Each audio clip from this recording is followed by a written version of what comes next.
Jolly good, then, Flinch. Where did we get to last time? You and Matthias were leaving the island, sir. You were picked up by a Portuguese ship. Right, yes. Oh, wait a minute. I say, do you have a light, Flinch? Yes, my lord.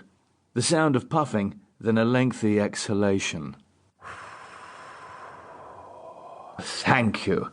Nothing helps the story along like a good cigar, eh? Will you have one? No, thank you, sir. Though, if you've no objection, I'll have one of my Woodbines. No, of course not. Puff away, old boy. Now then, let's see. Ah, yes. So, there we were, I, now going by the moniker of Lord Daniel Underwood, and Matthias in the role of my manservant, Tom Pringle. We'd pieced together a credible story of how he'd come to be washed up there, which was really only a matter of fudging the truth a bit. We said we'd been approached by pirates, but our captain had refused to yield, and so a great battle had broken out that had ultimately resulted in our ship being sunk. We, of course, managed to swim to shore, but everyone else went down with the ship. The Portuguese captain and his men knew enough English to follow the essence of what we were saying, and there was absolutely no reason to doubt us, especially since I was, quite obviously, a gentleman. Underwood chuckled. But how did you explain your treasure to the Portuguese, my lord? Oh, I couldn't bring that with me, Flinch, good heavens. All I took was a purse of gold coin and some precious stones, which I said I'd managed to stuff into my pockets before the ship went down. So you left the treasure behind? Yes, I had to. It was way too much to reveal to a ship full of strangers.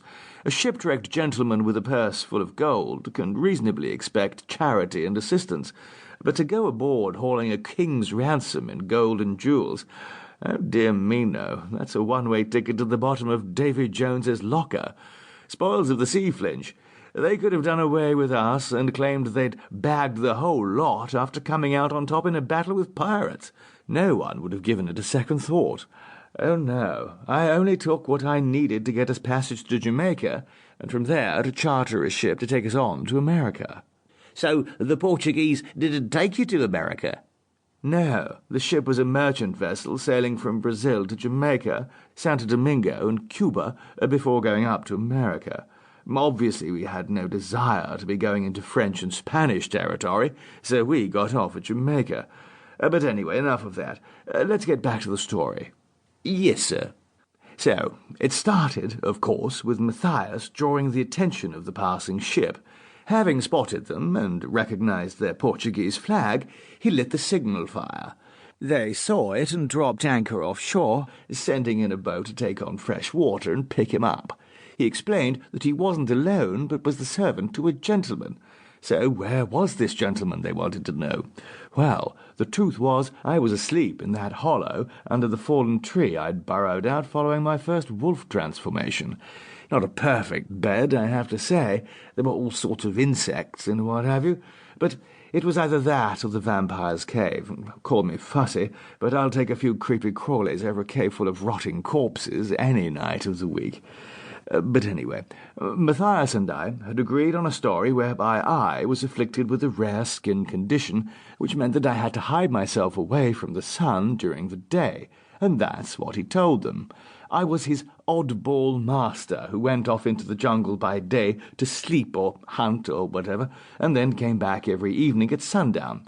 Of course, they weren't a hansom cab service, and they were in no mood to be waiting around at the beck and call of some mad Englishman. However, Matthias assured them that I was loaded and would pay them handsomely for our passage. He also told them I'd be bringing back fresh meat from my hunt. This swayed them, and they sent word back to the captain, who then came ashore himself. I awoke at sundown. I fed upon another of those large rodents for breakfast, and then took the carcass down to camp for Matthias.